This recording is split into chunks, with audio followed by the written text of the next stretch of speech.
Hi, welcome back, and welcome to voting for the final round of the Goodreads Choice Awards. I am super excited, and I managed to read six more books, all recommended by you guys, except possibly Funny Story, but I wanted to get a romance in there, and I love Emily Henry so much, and it was also an audiobook, which is not bad considering I forgot Thanksgiving was in there, and baking is like twice as fun with a 6-year-old, but also takes twice as long and is twice as messy. I was covered in flour, she was covered in flour, our dogs were covered in flour, and please don't ask me what the floor and counters looked like. But let's get into the voting. I'm super excited to talk about these books and tell y'all if anything's changed with my voting. And I read my very first sci-fi book. I know, who even am I? Here we go, vote in the final round. Voting ends in 3 hours and 21 minutes. I didn't push this to the end at all. I was still semi-convinced. I was thinking Wisteria in there too. Yeah, not in denial at all. So I didn't read any of the fiction. I'm bummed, but like, I can only read so much, it turns out. Who do I think's gonna win though? I don't know. I think it's gonna be Here When Moments. Maybe. Oh, no, it's gonna be Sally Rooney, Intermezzo. That's my guess. We'll see how I do. And for historical fiction, I think Kristen Hanna's gonna take it based on absolutely nothing. Yeah, I'm just a little genius here. Who do I think is gonna win? I've read almost all of these. That's so sad. I think it might go to The God of the Woods, possibly. I think that's gonna be my guess. We'll see.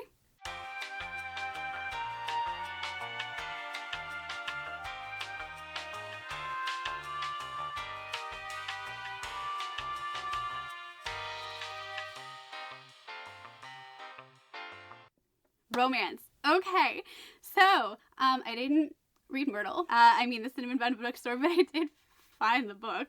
Before I voted for Bride, the question now turns into, did I like Funny Story better than Bride? First of all, this is a much better fit for this category. Did I enjoy this more? I did. I gave Bride 4 stars and I gave Funny Story 5 stars. This was so good, you guys. If you did not like Happy Place, which I understand why some people didn't, this is back to absolute total delightful rom-com. Yes, it starts off like crash and burn, getting dumped by your fiance, and then moving in with the guy who just got dumped by the girl your fiance left you for. Oh, the mess. Oh, the delight. This was absolutely hilarious. Emily Henry just has the best writing. Her romances just tend to be a little bit more mature. Her characters are a little older. Usually they've got some family stuff going on. They've got some friend stuff going on. It really brings everything full circle, and she can write a really good romance. And I did listen to the majority of this on the audiobook, and I have to say it was even better on audio. Julia Whelan does an amazing job. She's one of my favorite romance audiobook narrators. So if you can, I do recommend listening to it. Yeah, I get to vote in the audiobook category now too. But the thing that was the absolute best in this was the sense of humor. It hit my exact type of humor. It's a little snarky, it's a little sarcastic, it's got all the puns, and the main character is also like a librarian, so of course I was going to fall in love with this character in this story. I think it's got something for everyone. Vineyards, new best friends, old best friends, navigating a new gorgeous town with beaches. I mean, there is literally every setting you're gonna want, and I have to say, I just ate this one up, and I do think this is going to be much more universally loved than Happy Story was, because there just isn't a lot of melancholy. There's so much more humor, there's so much more romance, and we do have a little bit of a fake dating thing going on. It was so good. I loved it. I loved it so much. So absolutely, this is getting my vote over Bride, hands down. Next up, Romantasy. Bride should have been okay. What a quandary.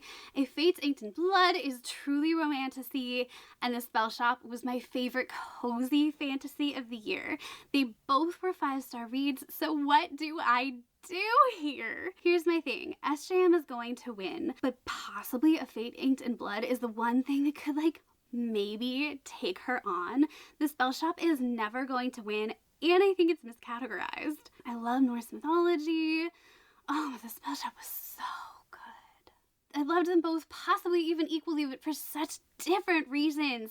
And I read A Fate Inked in Blood, like, I think January. So I'm having such a hard time remembering everything about it.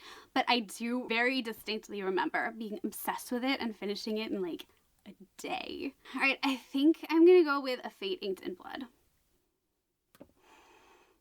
Oh, I can't believe I just did that. Okay. Favorite fantasy. So before I voted for Emily Wilde's Map of the Otherlands, and now I have 2 new books that are complicating situations, both recommended by you guys. The first one I want to talk about is The Book of Doors by Gareth Brown. So I started off reading this book and I was like, okay, it reminds me of like 10,000 Doors of January. I'm definitely getting those vibes. I'm feeling a little bit of that Magic of the Wishing game, maybe a little Starlessy, because we've got like all these magical books linking around and this hint at like this magical like library. You get it, right? Very shortly after I said that, I realized I had never actually read the description, and I absolutely missed in a dark force in the form of a shadowy, sadistic woman. When they say sadistic, they are not kidding. And Gareth Brown is like, hey y'all, guess what? You think you're reading this cozy little fantasy? You're seeing these girls wander through doors to see Italy and all these lovely places and like eat a croissant. Now would you like to read about a woman who tortures people and like buries them in the woods around her house? Yeah? Great. I got you covered. What? The actual what? Yeah. With doors, there's also different types of magic. If you have a door that can lead you anywhere, I'm not going to give it away, but that had me wondering, do you mean anywhere? And like, there's a lot of different things that you can play with in terms of that. There are a lot of different magical books. The book of insert here, there's like so many different types of magical books, and that was really fun. But I was wondering if Gareth Brown was gonna actually take that step and play with that different type of magic, because it's a really hard magic and you have to choose a side in a certain debate if you're gonna do it. I know I'm being really vague, but I don't want to give anything away. And he went there, and then I was like, okay, cool. And now you're gonna, oh, whoa, nobody's ever done that, but you're gonna go that far. No, you wouldn't do that to your character. Yes, you would. Okay, so every time I thought this book was gonna zig, it zagged. I was like, no one is safe. No one's comfortable. What is happening? Rules, regulations, anything inside the book. No, don't know her. Don't know rules. Don't know, preconceived notions.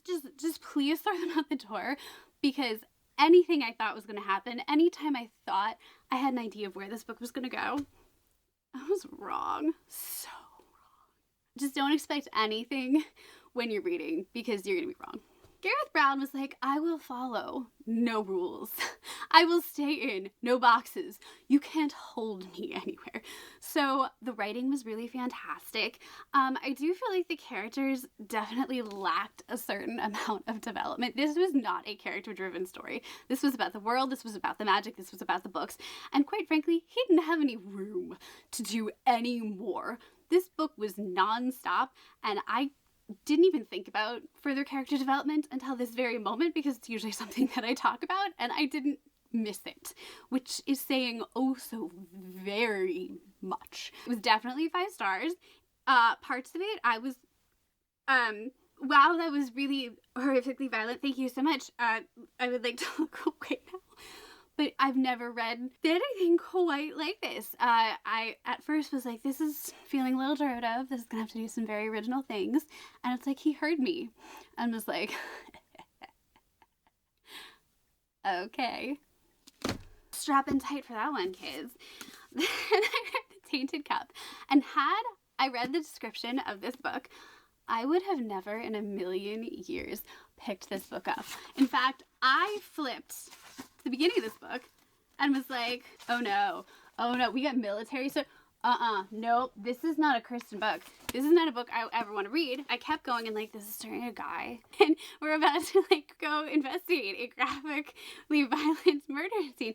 This is not a no. Are we sure this is a personally recommended book from someone who knows me? The answer, absolutely, unequivocally, is very shockingly yes. For starters, the scenes were not like as horrifically described as they could be, and the magic system was so incredibly interesting. We're seeing this guy who's an engraver, and what that means is he can like sniff in a vial, and in this world, it is largely made up of people who have been like magically altered, and an engraver is someone who has been changed a little bit.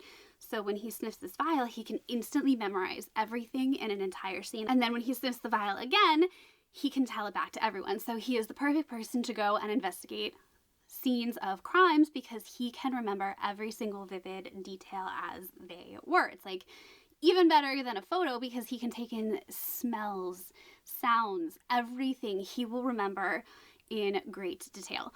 So that was super interesting right from the get-go, and I was kind of hooked.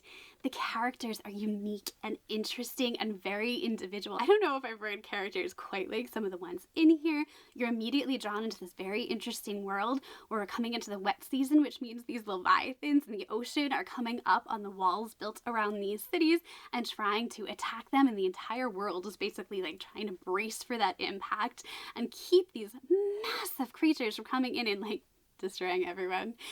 And you quickly realize that there's this huge conspiracy and mystery and all these intertwined things, and why is this happening, and all of these like murders are linked.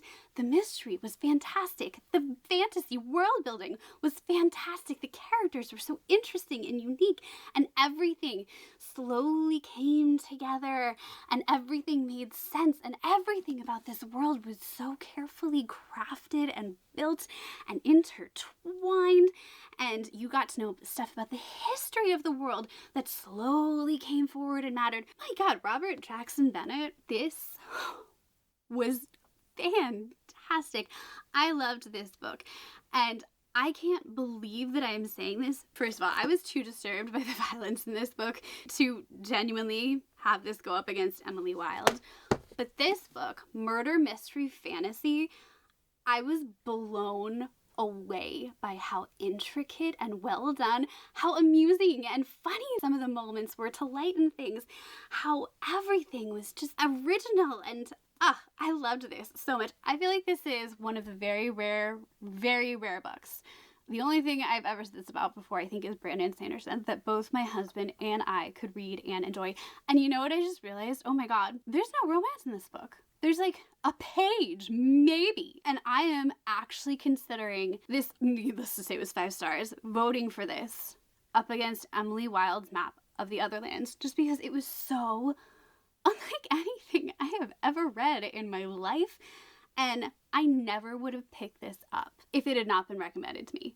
Never. I would have read the back of this book and gone, oh, no, I can't handle this. This is like, I can't. Maybe my husband, I can't read this.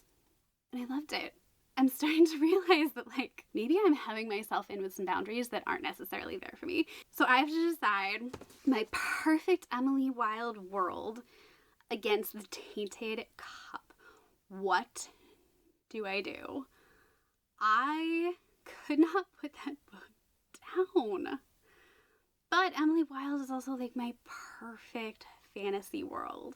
Oh my God, this is so hard. They were both like perfect 5 stars. I don't have a criticism. And the writing was also fantastic. It was also extremely unique because it does this thing that I love. I actually really enjoy little broken off sentence fragments. I feel like if an author can pull them off, it creates this really unique, very punchy style of writing that when you want a certain sentence or certain set of words or a certain little clue or hint, or if you want like in your writing to stand out, certain adjectives to be remembered, that is how you do it. But the writing was so elevated that it never felt remotely elementary in the slightest bit.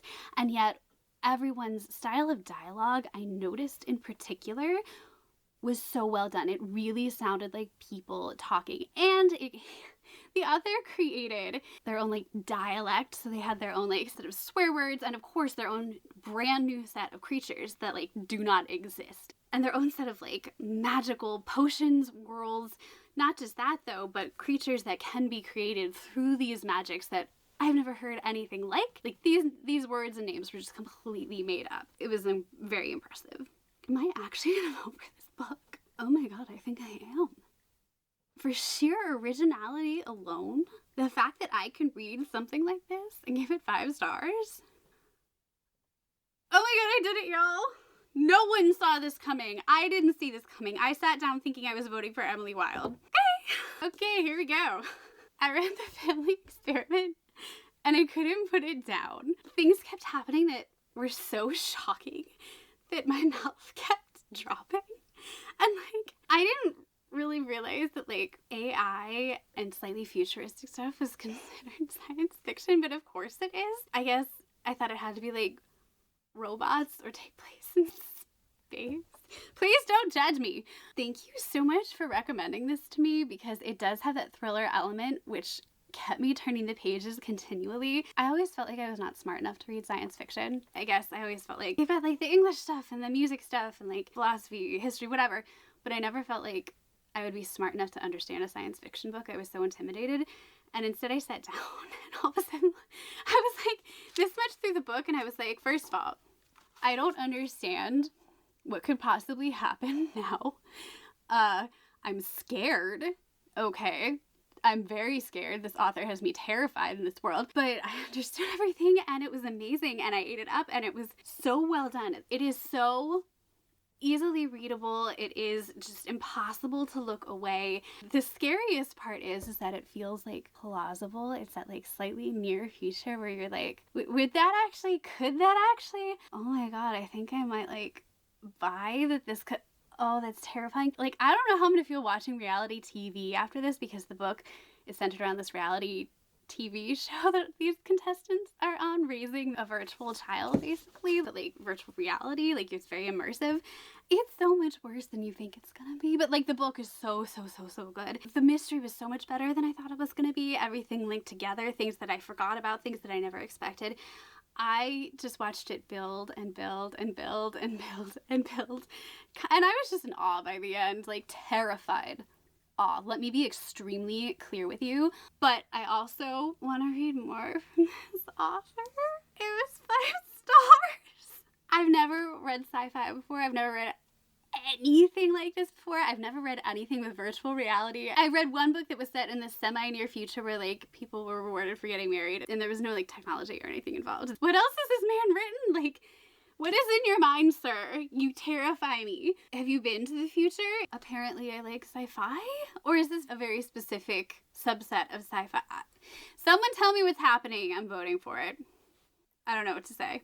Okay. Next category.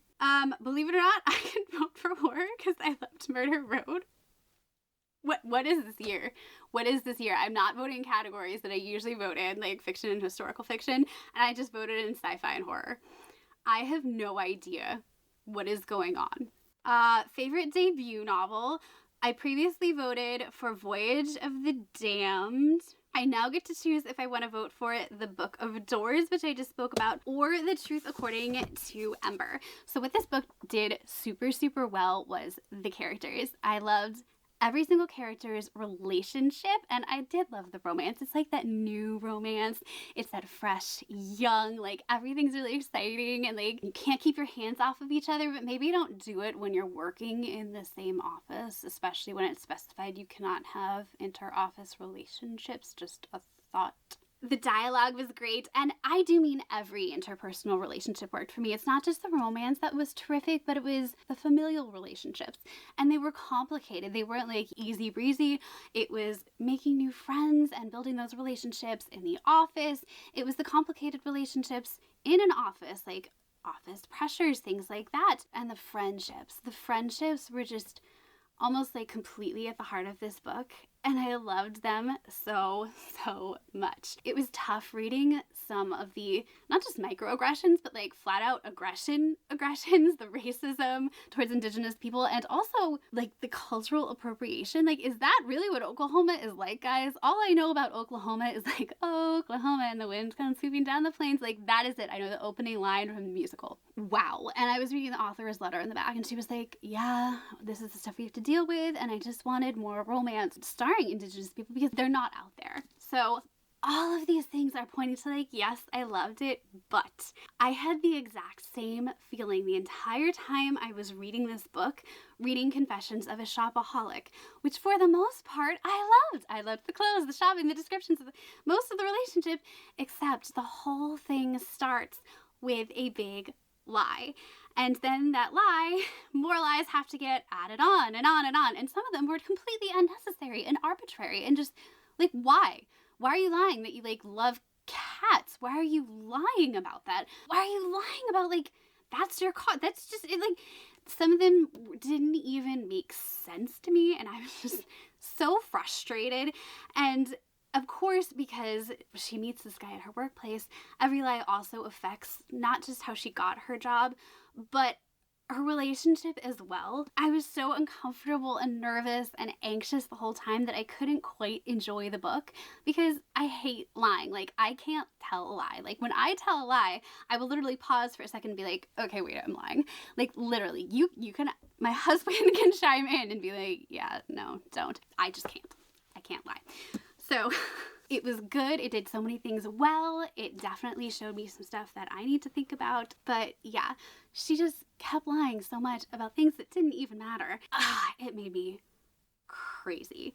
So I gave the book like 4 stars. I did really enjoy so many aspects of it. Yeah, I have a tough time reading stories where the entire thing is based on someone creating a bunch of lies and then the story playing out with her trying to deal with those lies and waiting for the eventual explosion and crash and dealing with the aftermath.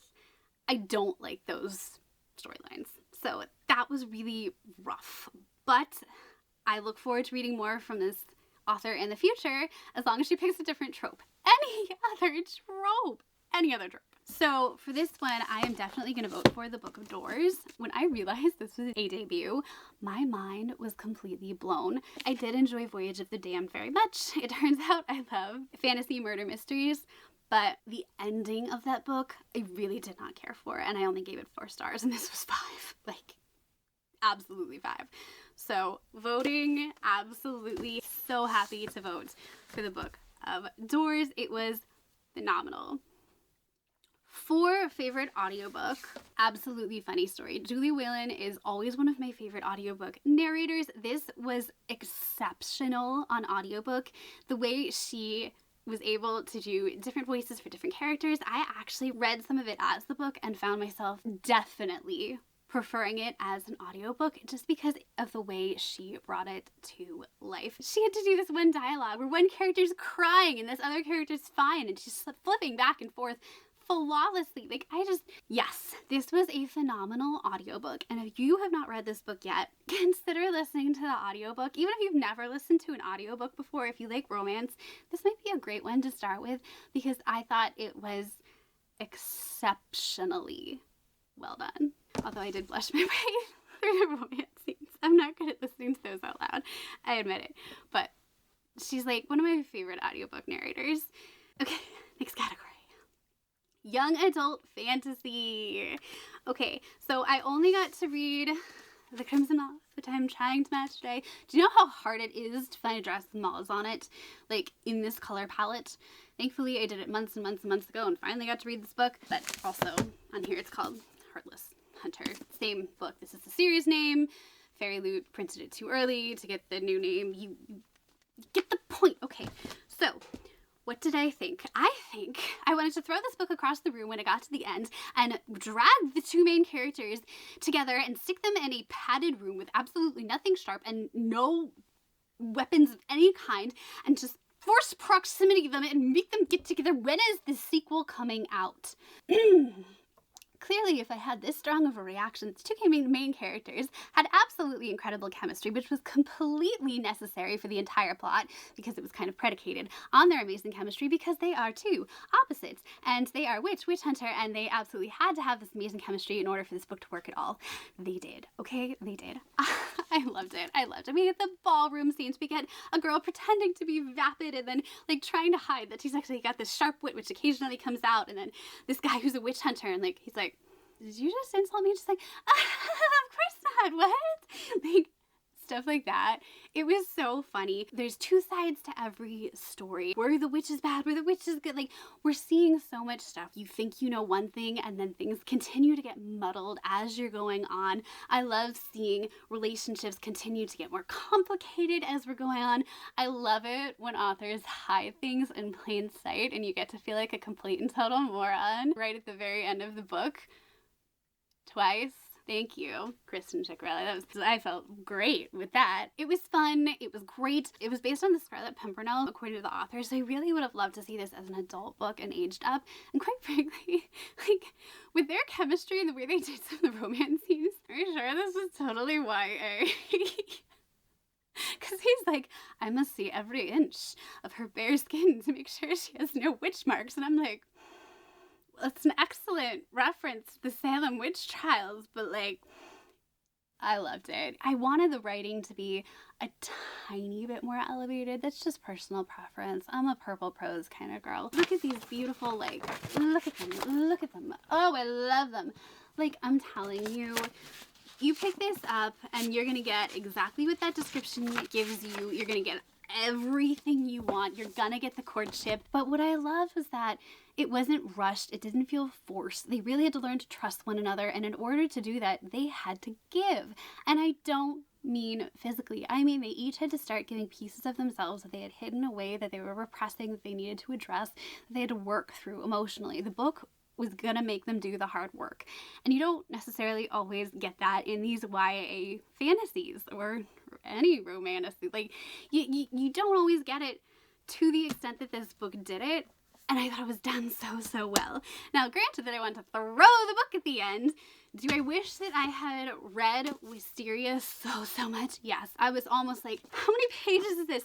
Can I get through it to compare them in time? Like, it's over 400 pages. Was this 5 stars? Yes. Am I just really freaking bitter I don't have the sequel right now? Yeah. And I know this is the end of a trilogy, so it can't hurt me the way this book just did. So that's all this is right now. I'm being a whiny baby. It was great.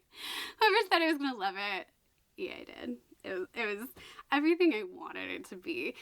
If you read the description and you're like, I think I'm gonna love it, it gives you everything you want, and it goes a bit deeper. The chemistry's so good. Oh my god. So yeah, I loved it. It was great. Absolutely gets my vote. I'm happy to give it my vote. When does the next book come out? I don't think I can wait for the Fairy Loot Fancy Edition because they're always like a year behind. I can't this time. I'm sorry. I can't do it. So, I can't.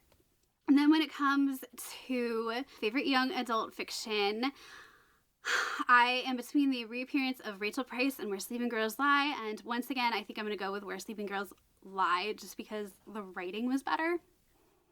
Like, it just was.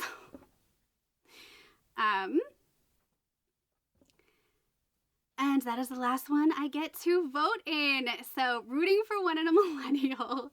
I have no idea what's going to win in any of these. For Memoir, I am a Gilmore Girl, so I'll be rooting for that one. The third Gilmore Girl, no clue it's going to win. And I got nothing for History and Biography. Such a well-educated, nicely brought up young lady over here. Okay, that's it for me. Thank you so much for joining me for voting. I hope that these reviews made some sense. I basically read all of these books in like 3 days. Thank you, Thanksgiving. I love you all so much. Thank you so much for joining me for all of these videos. I've had the best time, and thank you so much for your personal recommendations. I don't know if you noticed, but the lowest any of these books got, and it was 1, was a 4, and it was because it was a trope I don't love. The rest were all 5s. You guys are incredible, and I do think I'm still gonna try and read Wisteria to search what I would have voted for before the results come out, which is completely crazy because they think they come out in a day, 2 days. I don't even know anymore what is time. I will let you get back to your book. I'm gonna go edit this. I'm not gonna even pretend I get to go read now because it's a bald-faced lie, and you know I can't tell lies. And I will see you next time. Bye, guys.